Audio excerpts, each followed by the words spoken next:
Welcome to the seventh session in the 8-part virtual series on cannabis, equity, and racial justice. I'm Mark Philpart of Policy Link and the Alliance for Boys and Men of Color. This series is being hosted by the Alliance for Boys and Men of Color, Youth Forward, and the California Urban Partnership.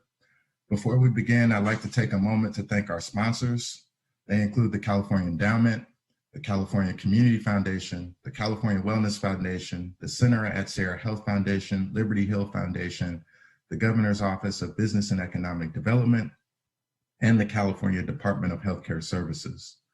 This session will be recorded and placed on YouTube channels for the Alliance for Boys and Men of Color and Youth Forward.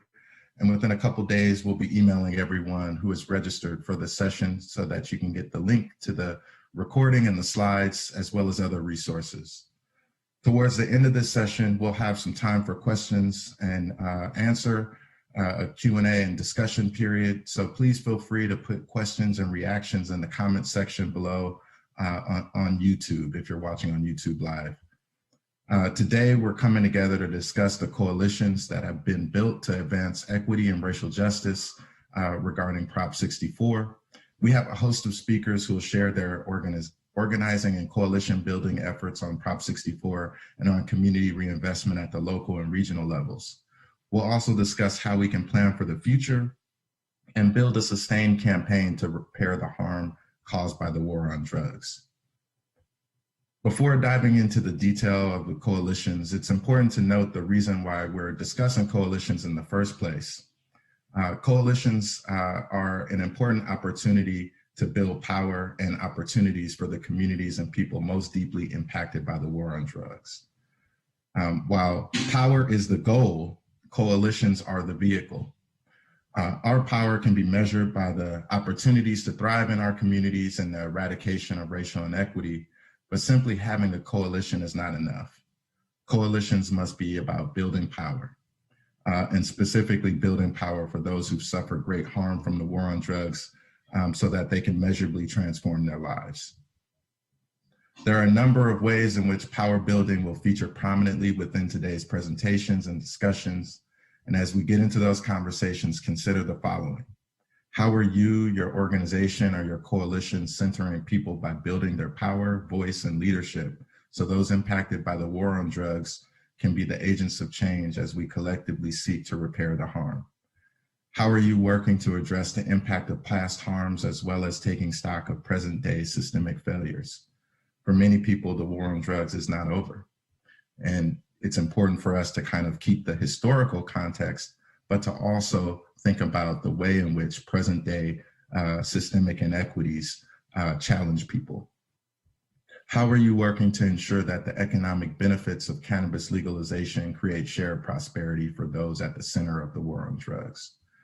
As you reflect on all of these questions, it's imperative for you to consider organizational practices and examine the laws at the local and statewide levels to create policy and systems change goals to ensure that racial equity and economic inclusion actually happen. As Governor Newsom stated in an earlier session, the implementation of Prop 64 and Prop 64 as a whole is far from perfect, but it's a strategic opportunity and a groundbreaking first step towards righting historical wrongs. It will take all of you who are watching and others to help us achieve the aspirations we have for it to advance racial equity. Now, to get into the presentations and discussions, our first speaker is Sarah Michael Gaston with Youth Forward. She's been coordinating advocacy and coalition building efforts to influence the allocation of cannabis tax revenues for the past 2 years. We've worked together to ensure that system-impacted communities have a voice in how these revenues are distributed. Today, she'll be sharing with you the strategy we took to shape Prop 64 funds to support impacted communities of drug criminalization. Youth Forward will talk about the phases of coalition building they've embarked on to dive into this work. Their strategy and their approach may be helpful to those of you who are looking to join statewide networks, build coalitions in this issue area, or start one in your region. I'm happy to pass this over to Sarah Michael now. Thank you so much, Mark. I'm so excited to talk about coalition building and our strategy to shape Prop 64 revenues. First, I want to review the phases of organizing and advocacy. First, Well, after a ballot measure passes, then it moves to implementation. California voters decided to legalize recreational marijuana with Prop 64, and government agencies like Department of Public Health, Department of Healthcare Services, and Department of Education implement the rollout of the law. I want to note that it takes different strategies and approaches to influence implementation than it does to create policy change. Since the passage of Prop 64 in 2016, we've been engaged on working on implementation. The passage of policy by itself is insufficient. We had to focus on implementation to ensure that the policy rolls out in a way that works for us, the community. So what are the key aspects of our strategy to influence the execution of Prop 64? Number one, develop an analysis and a proposal. Youth Forward, the California Urban Partnership, and public health advocates joined forces in 2017 to analyze Prop 64 from a racial equity perspective and to think through where we wanted to make an impact. It was clear to us that marijuana had been a major driver of the war on drugs. The war on drugs has had a devastating impact on communities of color, particularly the Black community, and the cannabis industry would quickly evolve into big business, and that profits would go to white entrepreneurs and big investors. We decided from there to launch a campaign to advocate for the allocation of cannabis revenues to go to impacted communities. And then number two, we had to get in early. Youth Forward also reviewed Prop 64 to understand how it would generate revenue and where that revenue would go, way before the state started collecting new dollars. We identified the state agencies responsible for distributing funds and reached out to them in 2017 and early 2018. Since the funds had yet to be allocated, we did not have to fight to take money away from a purpose to be redirected to our goals. We started to work with GoBiz, or the Governor's Office of Business and Economic Development, since due to the way that the Prop 64 was written, GoBiz would be the first agency to administer cannabis funds to local communities. Number three, we broadened our coalition. In January of 2018, we held our first in-person convening to discuss cannabis and racial justice in Los Angeles. And we invited a broad cross-section of racial justice organizations, public health groups, and youth-serving organizations. We built a listserv and started raising awareness across the state. We formed a core coalition group. Some of these groups included Public Health Advocates, Children's Defense Fund California, First 5 LA, the Rise Center, True North Organizing Network, the LGBTQ Health and Human Services Network, and that group, we would have weekly calls about actions to take on Prop 64, and we would maintain contact, and we would request meetings with the administrators of the grant programs. So that's what that core group did. And number four, developing clear asks and recommendations. That's a major key to an aspect of advocacy strategy. In our efforts focused on the GoBiz grant program, we held conference calls and webinars with local groups and state policy advocates to develop a set of recommendations with two goals: to ensure that these grant dollars reach BIPOC communities mostly impacted by the war on drugs, and two, that nonprofits led by people with lived experience would be able to access the grant program and receive funding. Some of these recommendations included things like support for collaborative applications, allowing people to work together that possibly are in the same area and are doing important work like job placement, and then another organization is doing mental health services. We also asked that they support effective work of smaller nonprofits, like having simple application processes, providing at least a third of the money up front, allowing for at least a fourth of the money for indirect costs like admin and personnel and rent, and also providing technical assistance.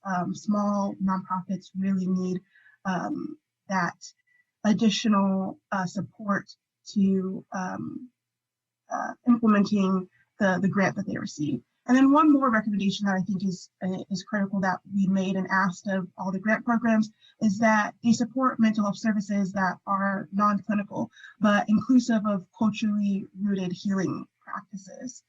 Because a lot of the mental health services that some of these organizations provide may not necessarily be the clinical or traditional model of mental health. They might be more inventive and around relationship building and rooted in cultural practices. So we really uplifted that. And over the last couple of years, we have connected with the state agencies. We've connected the state agencies with local organizations so that state leaders could hear directly from people doing the work on the ground. And then our fifth strategy key aspect was to stay focused. Based on our reading of Prop 64, we believe we would have our biggest impact on Prop 64 implementation by working directly with state agencies and the governor's office. At different points, legislators have tried to direct Prop 64 implementation through legislative action. While we did engage in some of this work, we withdrew early when it became clear that the legislature has little authority at this time over Prop 64 implementation when it comes to the allocation of cannabis revenues. We have tried to stay focused and to fight for every dollar to go towards community reinvestment. And that is just, it takes a lot of dedication to stay on track of each of the grant programs. We went over them in the second session of this series. And every time a new something would come out, or maybe the grant administrators would reach out to us and ask us for maybe some guidance or some advice on how to execute something or make sure that the grant programs were really going to communities of color, low-income communities of color, and what that looked like. And so, we were there to make sure that the dollars went to or were prioritized and set aside specifically for these communities. So those were the 5 key aspects of our strategy. Thank you, Sarah Michael. Our founder, Angela Glover Blackwell, always says nothing worth doing can be done alone. And your presentation is a great reminder of that. Really appreciate you breaking those key elements down regarding the Youth Forward journey. And hopefully, as people are watching and viewing, you're thinking about the ways in which you can do the same and the way in which you can join in some of this work. Now I'm going to pass it to Isaac Bryan of the UCLA Black Policy Project and co-chair of the campaign for Measure J. Isaac will share the work of the UCLA Black Policy Project and their research on cannabis, as well as Measure J campaign's recent success last year. Measure J now requires 10% of locally generated revenue to go to community investment and alternatives to incarceration. In terms of prioritizing racial equity, Justice LA, the coalition that was part of leading the Measure J campaign, has really set the standard for the rest of the country. And it's a prime example of the possibilities that can emerge from the ground up with strategic coalitions. Thank you for joining us, Isaac. The floor is yours. Mark, it's so grateful to be here and with such an incredible group of folks. Before we go through this slide deck, as Mark said, I want to share a little bit more about our cannabis research, which we've been working on for some years. It's really, really important that communities of color get revenues that are raised from the emerging legalized cannabis industry, but even more importantly, or equally importantly, is that we get delved into the process of ownership, right? There's a new economic engine of wealth generation that's being built off of the cannabis industry, and it's that same industry that criminalized punitively Black bodies and brown bodies across our state for decades. And so what we've done at Million Dollar Hoods is we looked at what was happening in Los Angeles before cannabis legalization, what was happening in Long Beach, what was happening in Sacramento, what was happening in Kern County, and released a number of reports that are going to be sent to everybody who's attending today after the presentation, in addition to doing a statewide report with public advocates to look at cities all across the state with an effort of finding out which communities were most impacted by cannabis enforcement prior to legalization. And what we found unequivocally across the state is that it was always zip codes and communities that were disproportionately Black. And you would see 30% or 30 times the arrest rate for white folks in California for Black folks. And you would have some instances where Black folks would make 8% of a city or of a county and be over 46% of those who are arrested solely for possession charges of cannabis prior to legalization. So it's incredibly important that we keep that in mind as we build out our coalitions, as we demand our dollars, not just from a revenue standpoint in terms of state generated tax dollars, but also in terms of business and ownership in this emerging cannabis industry. But as Mark said, we just did something pretty incredible in Los Angeles County. And I want to share that story with you and also share some lessons about how we built a coalition that moved nearly $1 billion towards racial justice, healing, and economic opportunity. And that's the Yes on Measure J campaign. Step one was to assert our values, right?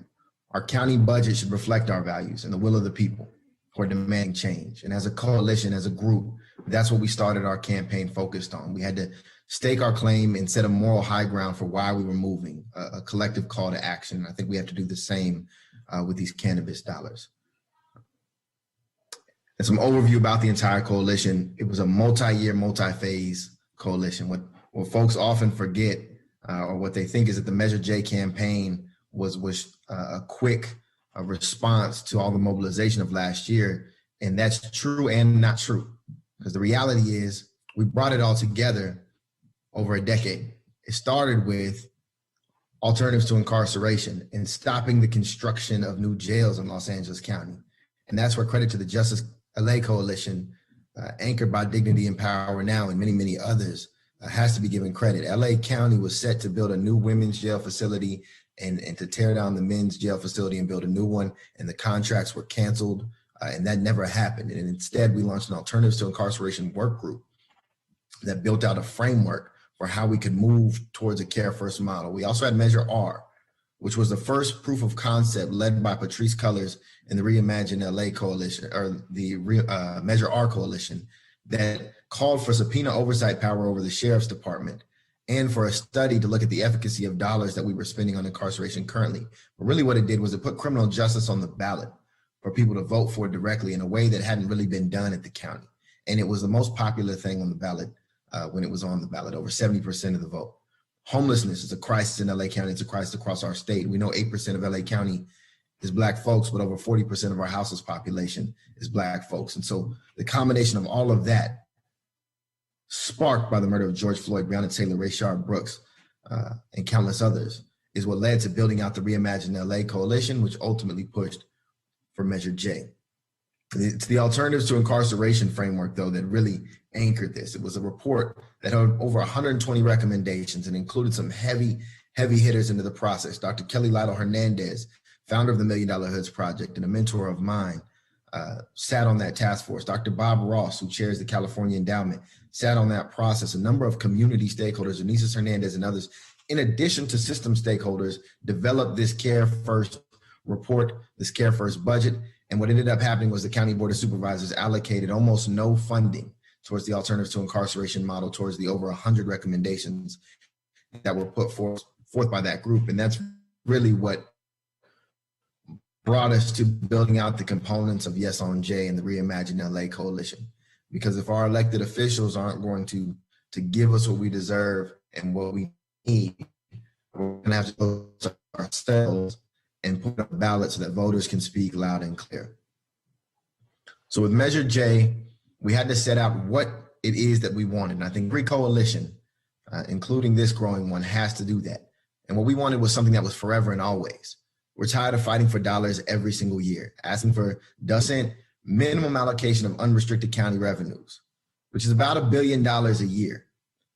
And we didn't want any kind of budget trickery, right? We don't want you to say, well, we're already spending this much on these things that you're asking for. We wanted that plus the $1 billion we're asking for. And we wanted eligible uses, things that this money could go for, and then prohibited uses, things that this money cannot be used for. Very, very clear in the language of the measure. We also want an inclusive and transparent implementation process that brings community voices to the table, those who have been directly impacted by systems of harm, mainly mass incarceration, to be involved in the implementation process. So what we got with our eligible uses is we wanted direct community investment, increasing funding for youth-based programs, small business support, creating capital for small businesses, but also affordable housing, social housing. We wanted funding, we wanted flexible funding for all the things that our communities need to be healthy and thriving. And we were very clear about building up that alternatives to incarceration framework that was already outlined in a report that was approved by the county long before Measure J hit the ballot. And then we wanted to be very clear about those prohibited uses. I don't want the sheriff, the DA, the courts, or probation rebranding themselves as youth serving or affordable housing developers or small businesses, Black-owned small businesses, and applying for these dollars. These dollars are for our communities and not from systems of harm. And so that's what we put in the language of the measure. Because we know in LA County, those who have been disproportionately impacted by our systems of mass incarceration. And for those who don't know, LA County has the largest jail structure in the country. 17,000 folks are incarcerated at any given night in LA County jail. We know that LA County disproportionately invests in that system of punishment and not in systems of wellness and economic justice and economic opportunity. In fact, we spend $1.75 billion on the district attorney, the probation, and the sheriff's department, not counting another $2 billion on our overall jail infrastructure. And we spend about $230 million on the total things that we were asking for the Measure J dollars to go towards. And that disparity is exacerbating the broader economic disparities that we're seeing in society. And it's long overdue that we invested in care and opportunity and what communities need. So the campaign, yes on J. You have to be very clear about what you need to win. So that's what we did. We needed 50 plus 1% to win. Very, very clear about that. We ran models and estimates about how many votes we would need to win. We would need almost 1.5 million votes to win this. So we were very clear about our values. We were very clear about what we wanted, very clear about what it would take to get it done. And then we started building out the campaign. Started with building out the Reimagine LA Coalition. And you always start your coalition in community, with community-based organizations, always. And something that we did that I had never actually done before with this campaign is brought folks to the table who don't always move the same way on the same issue and don't always see the solutions to problems in the same way, but are vitally necessary to moving such a big initiative forward. For example, brought the United Way to the table, but also brought the Los Angeles Community Action Network, one organization led by white folks, quite frankly, a lot of institutional support, big dollars. Another, right in Skid Row, Black operated, Black serving. Brought them to the table. And we also built out a steering committee of folks who were dedicated every day. The steering committee met through Signal chats and other chats every day talking strategy, and then had a meeting every Friday. We also had a campaign team that met every single day. And then we had a broader coalition of community partners that we brought to the table that met every other week, so that we could always stay engaged, always stay active, and always share voices. But it was important to have the steering committee stacked with groups that were righteous to this movement, righteous to this moment, and committed to moving justice forward. And it was a range of Black and brown solidarity in pushing this forward, because racial justice has to be an inclusive process here in Los Angeles County, but we also centered who's most harmed always. And in the issue of cannabis, our research has shown that it's Black communities that have been most harmed. And we need to find a way to address that in California's movement of business operations and of revenue streams. But we have to do it in a way of solidarity. And that's what we did with Measure J. Building out our coalition, we ended up with over 150 organizations. And when you have that kind of movement, you have Black Lives Matter at Los Angeles at the table, but you also have Los Angeles Mayor Eric Garcetti endorsing the measure. You have people coming to the table who don't traditionally come to the table. You're in communication, you're staking it on righteous values, and you're moving in a digital space. That was also something unique to this campaign that I don't think most campaigns have done before. We're living in a pandemic. And what this pandemic is showing us, as we're witnessing right now during this conference, is that you can get a lot done from your computer. You can get a lot done from your cell phones. And so we had to launch a digital campaign. We didn't knock on one door. We didn't put up one yard sign. We didn't hang one door hanger. But what we did was we made 150,000 phone calls and 2 million text messages, right? What we did was we hosted Zoom meetings with hundreds and hundreds and hundreds of people. We made them cool, exciting, and fun, just like this one right here. We talked strategy, but we talked real life. And the more we pushed, the more we found that kind of digital strategy resonated with voters. We had over 200 million impressions on our Reimagine LA Twitter account. We had over 2 million unique visitors to our website, which led to over $300,000 of direct small contributor contributions to the campaign. And that kind of digital strategy is something that I think we need to be very, very mindful of, even as we spread this vaccine and open back up in a way where we can go back to door knocking and seeing in person, because I miss y'all. But it's critically important that we reach out digitally as best we can. And I think that was one of the keys to Measure J. And as we move forward, claiming our dollars in the new and emerging cannabis industry, but also claiming our piece of these revenues, we have to be mindful of the new ways that campaigns and coalitions can operate and grow. Thank y'all for having me this morning. Thank you, Isaac. I really appreciated that. And I know our audience did as well. I just imagine people sitting on their couches, snapping, clapping, and really feeling the remarks. So I appreciate that.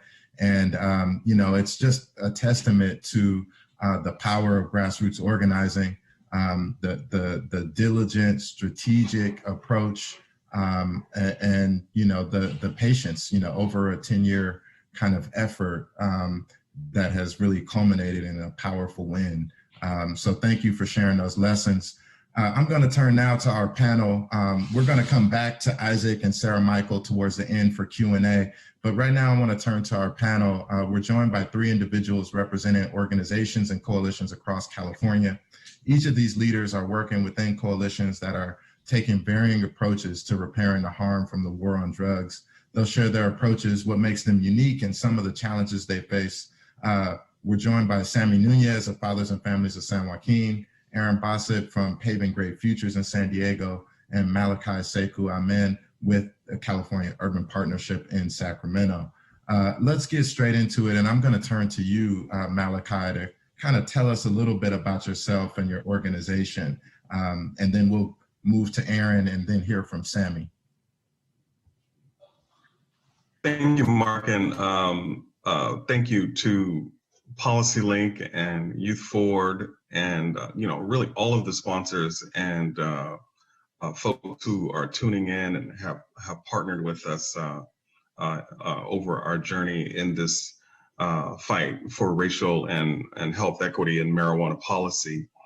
And in terms of myself, I have 20 years of experience in community economic development, racial justice work.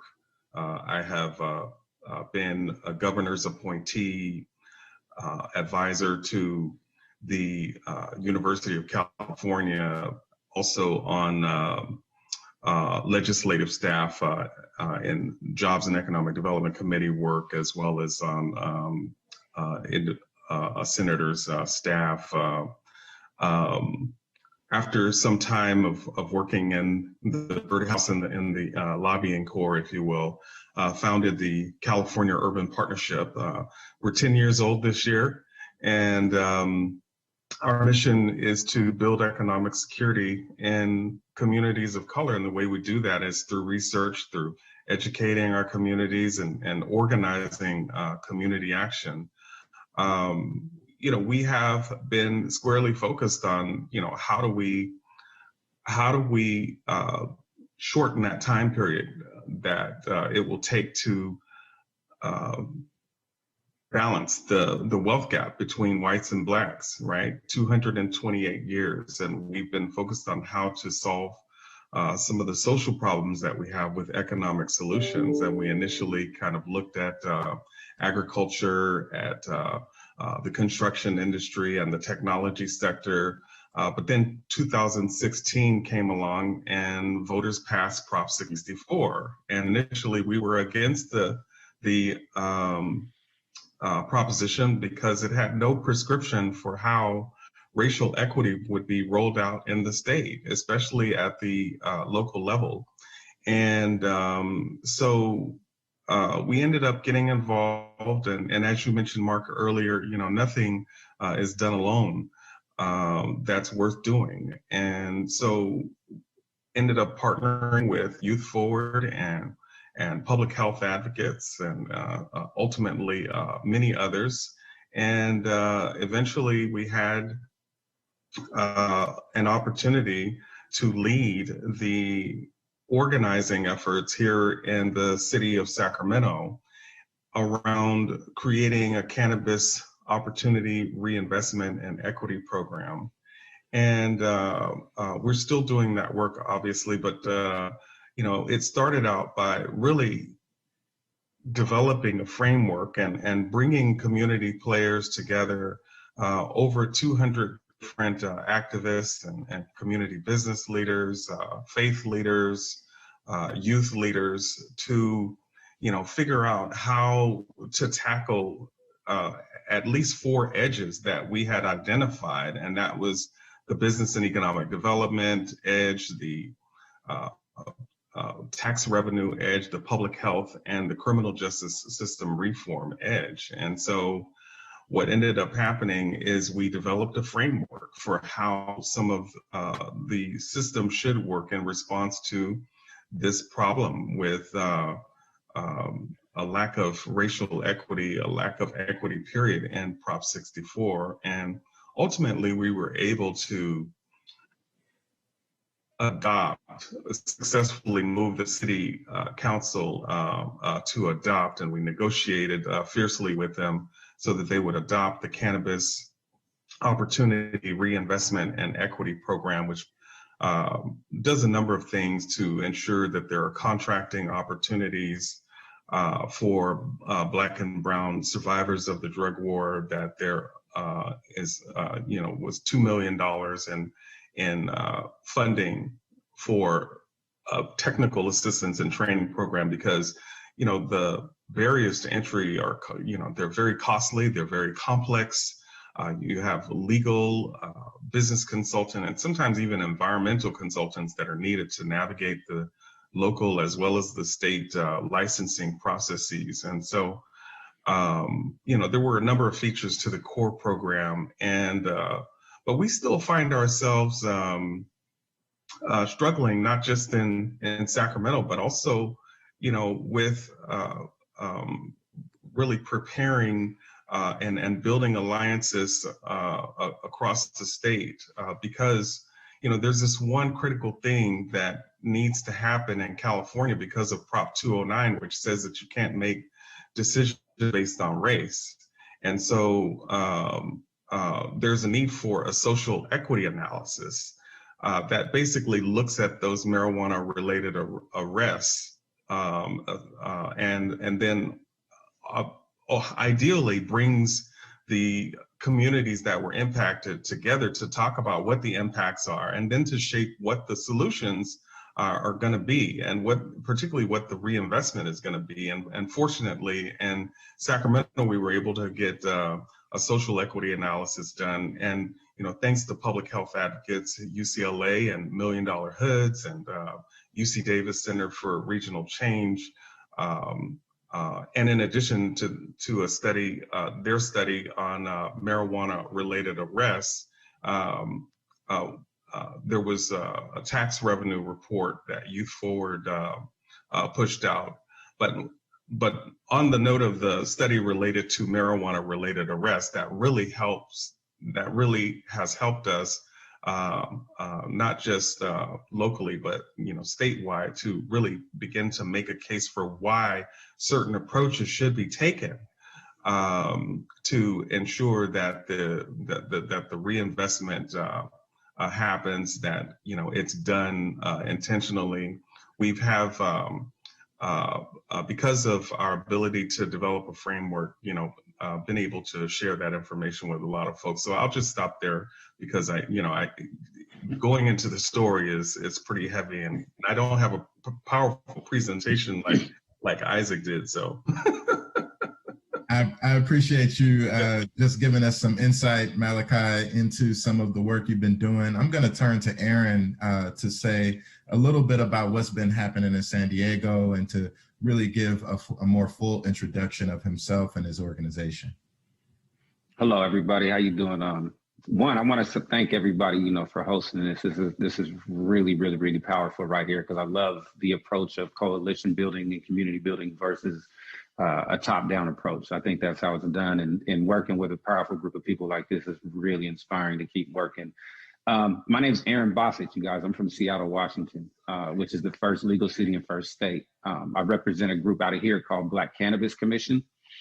I've been working on the policy side since 2012 when they first went to legalization. And I was like, no, because it doesn't address social equity. In that time, I was fortunate enough to, through my life travels, meet one of the members of Paving Great Future, through a little vacation stay we had for what now is being considered a legal industry in prison. And we met there, both in there for cannabis, stayed in touch. Probably one of the only people I did stay in touch with in there is a member of Paving Great Futures. Came to me a couple of years ago, said they were going to be building out in San Diego and could use my help because he knew the work I was doing up here in Washington. So I've been lending all the help I can to the San Diego Coalition, who is doing phenomenal work, you guys. They're down there killing it. They're not on a competitive model, they're on a collaborative model, and they're doing the work of bringing all the organizations together, getting their mission statement clear, doing the community work, feeding the community, providing healthcare. I mean, they're doing amazing work. So when they asked me to lend a hand with the designing of the social equity side, I'm in, because I want to see something succeed. I want to see a real, true social equity plan built in America. And I believe right now that the social equity plan and what they're working on in San Diego, that could be a very, very good way to lead what social equity looks like moving forward. Building power in this is exactly what this is, right? And if I could give any advice to any organizer in this space is, man, listen, I've been at this since 2012. In 2020, we have a bill right now in front of our state legislator to legally stop using the word marijuana. Marijuana is a derogatory term. When we can't use the words faggot and bitch and all these derogatory terms, we can just simply ask people to stop using them, and they say yes. Well, we asked our state legislators to stop using the word marijuana, and they told us to create a law to make us stop using it. And so what I want to tell these organizers is be patient, man. Be patient, be patient, be patient. They're going to throw everything in your way to make you want to stop. Everything, from it, like my man said, from environmental blocks to, I mean, one of the big things that people discount is transportation barriers. What is the transportation barrier to get to these companies that are cannabis companies, right?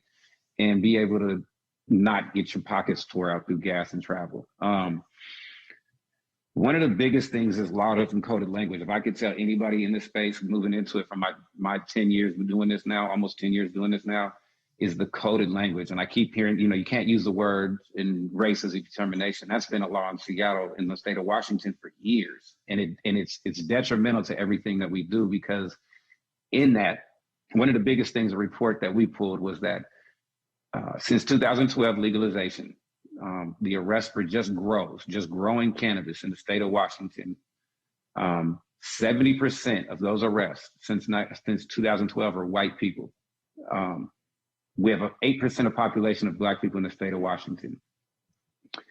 Of those arrests, 100% of the arrests for growing cannabis, just simply grows, we're not talking about possession, sales, anything, 100% of those arrests of white people were for 100 plants or more.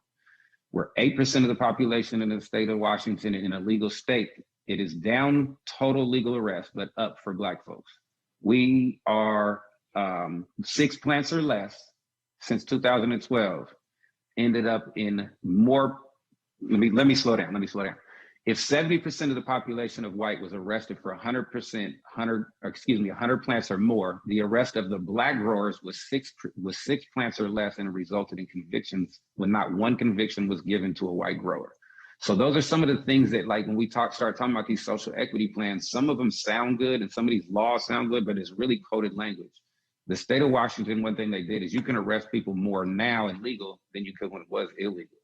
So when you're organizing and you're setting these up, just look at some of the unintentional consequences to what this is. And that's where these coalitions and these commissions come in, because you can talk about some of the problems in your communities and identify different ways to get these blocks and these things off of you. These social equity plans have to be inclusive. They have to be cooperatively owned, and they cannot exclude any human being, because the arrest of Black people for 6 plants or less in the state of Washington is a medical marijuana law that says you can legally grow that amount but those laws aren't applied to us. So it's looking at really some of the language that what you're working through, and how do you get to that end goal of the program that you want that's going to benefit it, without also creating a system of harm. Whereas in the state of Washington, they use the grow situation. I think everybody on this phone is doing a great job, and I'm going to hand the mic over. Thank you, Aaron. I really appreciate that. And, you know, hearing perspective from Washington is helpful. We just learned that Oregon decriminalized substance abuse and possession. Exactly. And so, you know, these, you know, having a comparative understanding of what's happening from a policy perspective in different states can definitely inform our movement. I'm going to turn to Sammy to round out the panel. My brother has been doing work deep in Stockton for decades. And Sammy, I wonder if you can just tell people a little bit more about what you do and how you've been addressing repairing the harm from the war on drugs. Absolutely. Thank you for having me. Greetings and peace and solidarity, relatives. First, Mark, I'd like to start off by just acknowledging our ancestors, those who have had their lands, their lives, and their liberation stolen over generations of colonization. My name again is Samuel Andres Nunez. I'd like to acknowledge my mother, Maria Isabel Romero, my father, Tomas Nunez. May he rest in peace. I'm the executive director for Fathers and Families of San Joaquin, aka Families for Social Justice. FFSJ is a human rights organization that builds power from the ground up. We're on the front lines of racial justice and transformative community healing. Our mission is to promote the social, cultural, spiritual, economic, and environmental renewal of the most vulnerable families in Stockton and the greater San Joaquin Valley. We show up, we show love, and we give our people a reason to live with purpose. We are an organization that is led by formerly incarcerated, system impacted folk that are closest to the pain and suffering of our people. And so I think it's only right that this also be a conversation that is centered around that, those kinds of realities. The fact is that feeling related changes things. Feeling reconnected and rerooted heals things. And I think that when we start talking about building power, I think it's important to understand that power for the sake of power is not what we're is trying to pursue. It's power fused with love. In order to bend the moral arc towards justice, we must infuse love into the grueling power building we are undertaking on a daily basis. Power without love is reckless, and love without power is anemic. So we are here to, first of all, to heal build a sense of harmony, community cohesion, and recognize the past harms of colonization. We must connect the disconnected and balance the scales. For the treatment will never work if the diagnosis is wrong. A proper diagnosis is half the cure.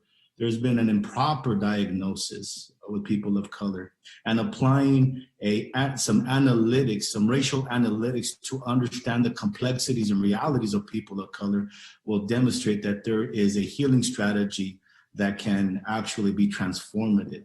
The fact is that we are here in Stockton along the 99 corridor, the backbone of California, what used to be known as Main Street, California, and then became Prison Alley, where we locked up more Black and brown, poor white people than anywhere else. So we got the state surrounded, we got our region surrounded, but we come in peace, Brother Mark, and we're just looking to actually heal future generations. We believe that the future can heal the past, but we must address some of those policies born out of disparate treatment and neglect of our people. And who better than those people that are fighting and struggling to transform those futures than the people that have been impacted, beginning a new lineage, new memories, a new vision grounded in love. So we believe that that we're going to struggle. We actually love the struggle. We love our people, and most importantly, we love our babies. And driven by that love, that's why we are here to pursue, as a collective, power, to have collective discipline, cooperative action, social solidarity, and ultimately that leads to community cohesion. Thank you. That was powerful, Sammy. Thank you. I appreciate you bringing Dr. King in during this Black History Month. There's so much to unpack here and so little time. I want to just ask each of you as panelists to briefly say a little bit about what advice you have for folks who are interested in organizing around Prop 64. And if we can keep it very brief, under a minute, and then we'll turn to some of the follow-up presentation from Jim Keddy and Q&A with the audience. There are some questions that will be queuing up for everyone. So we'll quickly just ask your feedback and thoughts on advice you have for people who are organizing around Prop 64 reparations for communities impacted by the war on drugs. I'll start with you, Malachi. Yes, I think the most important thing for those organizing is to, understand the need for a reparations frame and to be very strong and clear about having that frame, because, if we're not, we're going to give too much room to those who are against equity to try to turn this into another cotton or tobacco or sugar or any other type of industry in this country that was built on the pain and suffering of Black and even brown people. I think the other strong piece of advice is to make sure that there is a social equity analysis that your city or county starts with if they're going to develop an equity program. Make sure that they're very intentional about having a social equity analysis if they're going to start regulating cannabis at the local level. And then finally, at the state level, I think it's even more important to make sure that those elements that you're bringing into your local jurisdiction, that they also are carrying over into state policy. Thank you. Aaron. For me, building social equity, I think one thing we have to understand is, what does social equity actually mean? The word social means everybody. Equity means ownership. And my advice to anybody building these coalitions and working into all of this is, look at cooperative owned models. Do not go by the traditional capitalist system. Do an inverted capitalist system where the workers own the licenses, not a CEO. There's no community development with one owner, but you can develop a community if everybody's an owner. In that, you protect yourself from unionism. The only place unionism has in cannabis is in the agriculture side, to protect the workers that are out in the fields and in the farms and in the processing plants. But when it comes to the retail side, the branding and the distribution and the development of products, allow that to be cooperative owned models, even allow those agricultural businesses, those farms and those processing plants to be cooperative owned, so that even the workers take home part of the shares of that wealth. You create owners overnight versus better employees. And I think that's what's missed in social equity, and why a lot of these programs miss, is understand the power of collective ownership. There's no other way to do it. We can't say that we're giving one person a license and the community wins. In that, you can also create, through all the legalities in this, Prop 64, also think about the business aspects of it, like how you make money, what's sustainable, what's durable versus what feels good, right? Developing those businesses, using the existing data that you can pull from states like Colorado, Washington, that exist as public domain. And if you have a data analytics company, pull those numbers, find out what the products are that sell through, find out what the retail stores are doing good, and use data to your advantage and own your data. If it's a social equity license under Prop 64 and all these orgs are fighting it, own the data. You want the data, own the data. The data is yours. Do not let that be somebody else's way to gold mine our community and use that as a way to, develop things that are from them, but for us. Stick true to the cooperative model, on your data, you guys, and you got this. Aaron, thank you for that. And I just want to offer too that, group economics, cooperative economics is absolutely a critical perspective and approach. And we definitely need to be weaving that into the business ownership models and the approaches that accompany social equity. I do think that it's important to not use language that has people on the defensive around unions. Actually, unions create incredible benefits for communities of color. and low Yes, income. let me, I don't want to preface, I'm sorry, I don't mean to, I'm very, very, very pro-union. I'm absolutely pro-union, let me be clear. But when you understand how the history of the industry has been, that the industry is still a very mom and pops industry, and if Black people allow union, and those union fees and dues put them out of business. So it's a way to just protect the community. It's not to be anti-union, because I'm very pro-union. I get that some of them are run wrong, but no. I'm sorry I prefaced that in the wrong way, but. Right on, right on. Thank you for clarifying, brother. Yeah.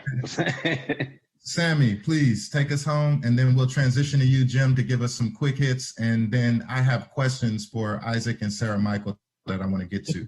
Question then, huh? So I just wanted to really quickly then take this minute to just kind of frame this around our humanity, where we're fully seen. I think that it's very important that we're not getting caught up in creating industry, or rather really reframing this around a sovereign, self-determining perspective, where we see our full humanity, where two-spirit people are seen as sacred gifts, where children are treasured, elders are respected and privileged, women are beloved and respected and have power and voice, where fathers, sons, and boys are lifted up as the warriors, believers, and loyal friends that they are. Mothers and daughters and girls are as valued as life itself, seen and treated as blessings, and all relations are sacred.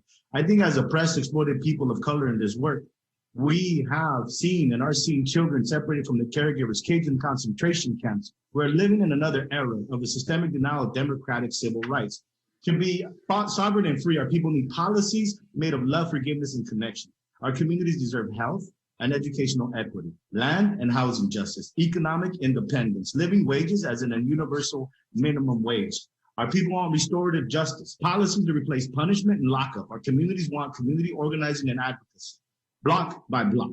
Our people need community-controlled governance and accountability systems. We want civic leadership everywhere, as the right to vote goes with the right to drive, assemble, drink, and travel. In it, we must ask ourselves, are we loving bravely enough? How much am I loving? What else can I do to be in community from a place of love? And how am I wielding power fused with love? And lastly, how do we actually repurpose these institutions that have caused so much harm to our people and these policies, and flip the script so that they can actually create healing, transformative healing and empowerment and opportunity that they've actually locked us out of prior to. DJJ being a perfect example. These institutions, they must be repurposed and utilized for the benefit of the people that they have harmed. I appreciate that, Sammy. Thanks for reminding us to legislate love. And in the words of Patrisse Cullors, we deserve more. I am going to turn to Jim. Jim, please go ahead and tell us what's on the horizon and what we need to be thinking about in terms of how we move forward with this endeavor. Yeah, great. Thank you so much, Mark. Yeah, what I'd like to do here is just lift up a few opportunities for organizing going forward on a few different themes. The first one I want to talk about is records expungement. So Prop 64, as we know, was very weak on equity, and one of its weaknesses was around how it allows folks with prior convictions to petition to have their records reduced or cleared, and put the burden on the individual to initiate that action. In 2018, a group of us came together along with the leadership of Assemblymember Rob Bonta and his staff person Viviana Becerra to pass AB 1793. This was our attempt to basically automate records expungement so that it didn't hang on the individual. We would just clear thousands of records in the state. That bill would have required the Department of Justice to identify people with past convictions and to identify the local district attorneys. The DAs were then required to give lists to the court system, and the courts were to move forward and clear or reduce records. Here in Sacramento, we worked with our local DA, public defender, courts, and we were successful in getting over 5,300 records cleared. Unfortunately, that has not happened evenly across the state. And we learned recently in preparation for this session that many county court systems have been dragging their feet. They have the ability right now to clear thousands of records and help folks who are looking for jobs, housing, et cetera, but they have yet to act. So this is an opportunity for local organizations that focus on records expungement and support folks who are system impacted to organize, connect with their local systems and move this forward. And we're happy to help connect you to groups like Code for America that have been really central to this whole process of automating records and getting them cleared. Okay, on the next slide, I want to address the whole theme around the state grant programs, which Sarah Michael described earlier, something we've been very involved in.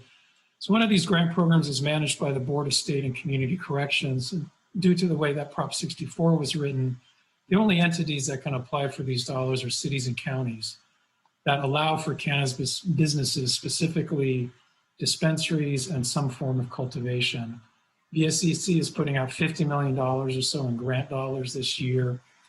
And cities and counties can apply for money for youth development, public health, law enforcement, and environmental repair. And those local governments can subcontract with CBOs to do good work. There are two issues here we wanted to flag.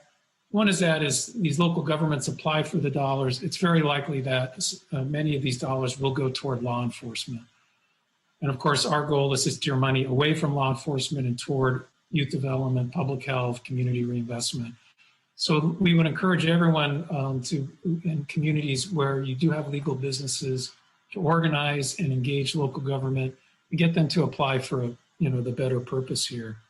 We also want to put a stop to law enforcement pretending to be a youth development effort, which we have seen in some of the past applications to the BSCC program.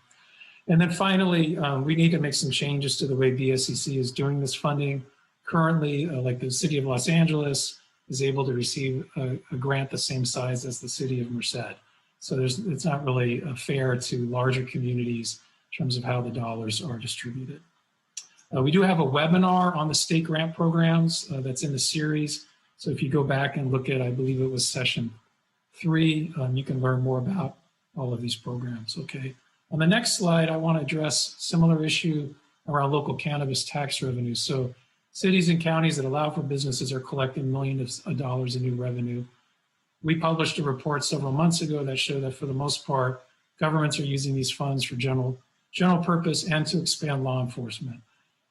So we're trying to support local organizing across the state with research and data analysis around how we can start to move those dollars away from law enforcement toward community reinvestment in Black and brown communities, whether that's youth development, business development, healing and trauma services, mental health supports.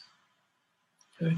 And we do have a webinar, again, in the series that drilled down on this question of local cannabis tax revenues and highlighted some local organizing that's going on around the state on this topic.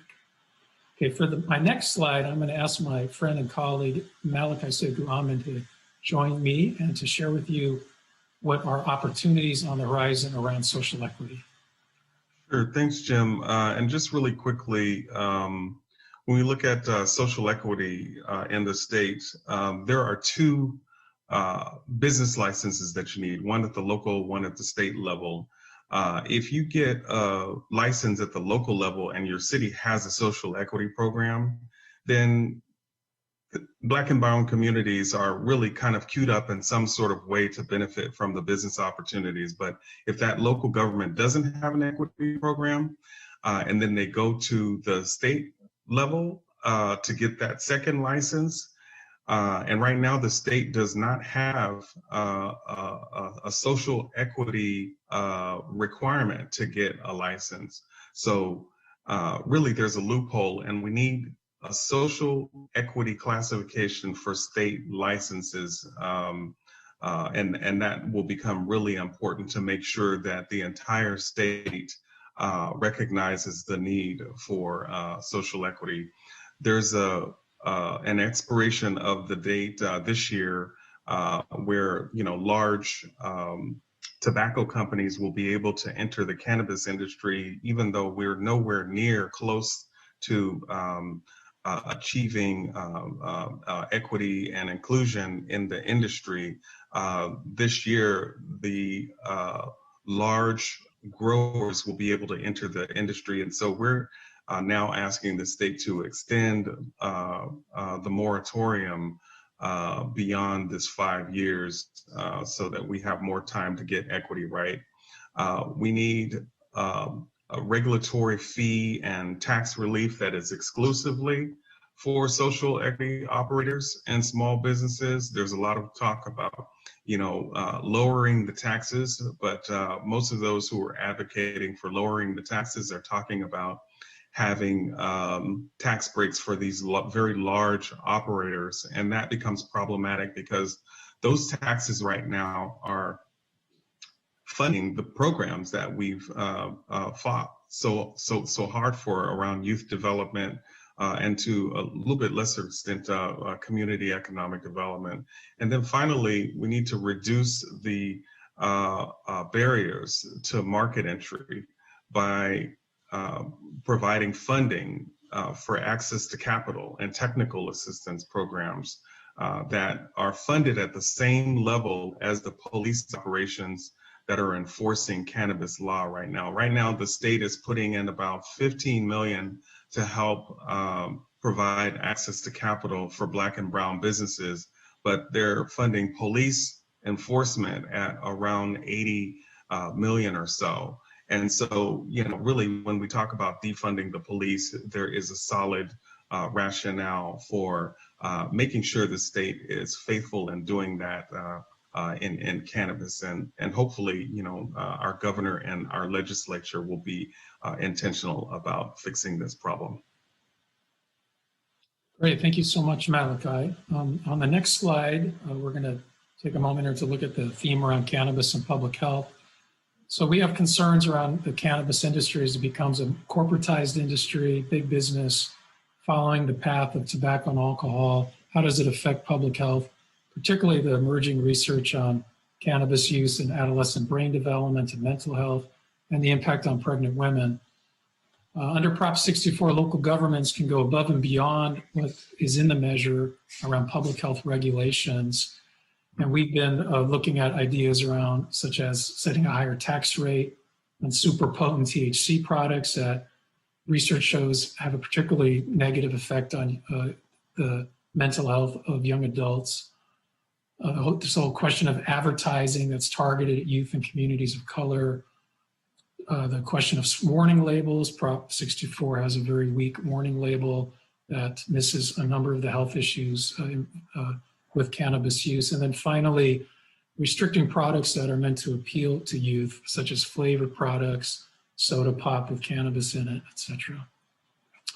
And then finally, on the next slide here, you'll see how do we go about changing Prop 64? So currently, with a simple majority vote, there are several aspects of that Prop 64 that can be changed through legislative action. For example, licensing. So what Malachi was just describing and other folks have referenced around the whole business system built into cannabis by Prop 64, we can make changes to that through the legislature. There are parts of Prop 64 that can only be changed through a 2/3 vote of the legislature, which is more difficult, such as the tax fund. The whole question of 60% of the fund goes to youth services, 20% to environmental repair, 20% to law enforcement. But in 2028, that changes, and there is the ability to make changes through legislative action with a simple majority vote. For example, we could add equity to the language to the youth part of the tax fund. Currently, that whole section, there's no reference to prioritizing Black and brown communities for those kinds of dollars. We could also act together to reduce law enforcement, funding for law enforcement at that time. Now, of course, we could do that prior to 2028 as well if we're able to put the votes together in the legislature. But I wanted to flag that for you all, and I'm going to turn it back over to Mark. Thank you so much. Thank you, Jim and Malachi. We have some quick questions that I want to get to from the audience, and I'll try to move things along so that those of you who've been watching don't go too far beyond the 90-minute mark here. But one of the questions that was asked was, is it better to focus on the city or the county level in terms of engaging in this work at the local level, at the regional level? And for many of you who are working at both city, county, and state level, be curious to hear your thoughts about these issues and how you navigate being able to work at the city level or the county level, and what are the kind of considerations that you take into account. Whoever like to jump in on this, the camera will turn to you to go ahead and offer some insight. Is this a question for the entire panel, Mark? Or? Yes. Okay, all right. You did say whoever. All right, I just wanted to be sure.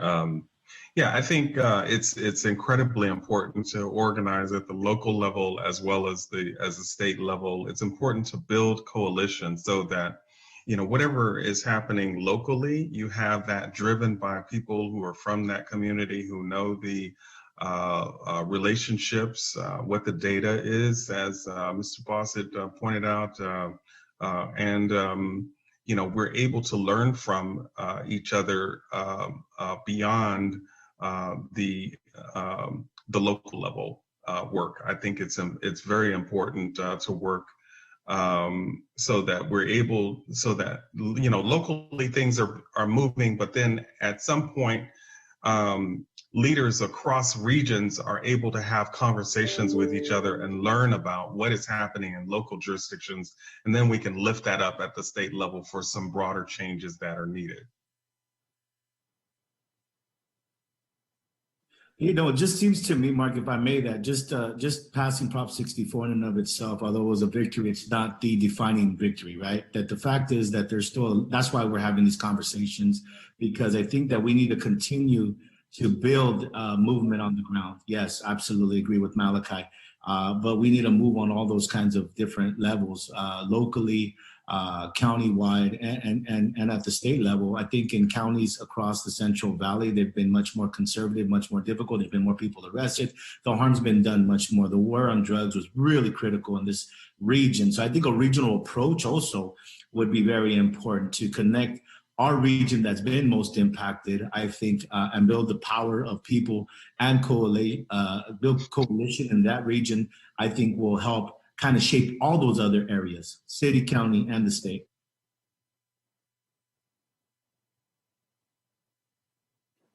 I would just like to add in from my perspective, as long as I've been doing it, I think it's almost a thing where you do it all three. You have to go up for the top. You have to go to the county. You got to go to the city, right? You got to apply pressure at all three policy and, you know, advising levels. And at the same time, simultaneously, like you guys said, going from the ground up, getting the organizations on the ground organized and knowing what their regional rules are to then be able, as you said, regionally bring it all together. It's quit operating in silos. So attack all three at the same time. Don't give them a break at any level. It's a cruel irony, I think, that the people that have been most impacted by the war on drugs, that you can trace it, are the ones that are being excluded from participating. Oh, absolutely. Yeah. And that exclusion is very real, Sammy, because, here locally, we do have a problem with monitoring when things are going to show up on a city council agenda or a committee agenda. Even if you send an email to the office that's managing cannabis, in some of the places to ask them, okay, well, when is council going to talk about this issue? They don't respond, and then you're getting notices like one day ahead of time. And so maybe we need to also look at some requirements for notifications and some systems for allowing local governments to make monitoring opportunities available for citizens, because it's really gotten ridiculous, and it opens up opportunities for excluding people. Thank you all for offering those remarks. And I think this is a good place for us to close. What we can do with some of the additional questions that we have is follow up via email to ensure that those questions are answered. They're specific and nuanced, and probably not the best use of our time here, given that we're coming to an end. But I just want to thank you all for tuning in to this important topic on coalition and power building for cannabis equity. We really hope that you have learned from the presenters and their variety of strategies and approaches has helped you understand how you can engage moving forward. This session, again, has been recorded, will be placed on the YouTube channels for the Alliance for Boys and Men of Color and Youth Forward. And within a couple of days, we'll be emailing everyone to make sure you have the recording and slides as well as other resources. Before I close, I'd like to call your attention to our last session on Tuesday, February 9th at 10 a.m. Pacific time. Our focus for this conversation will seek to help participants learn how to advance healing-centered and trauma-informed approaches. Take care of yourself and see you soon.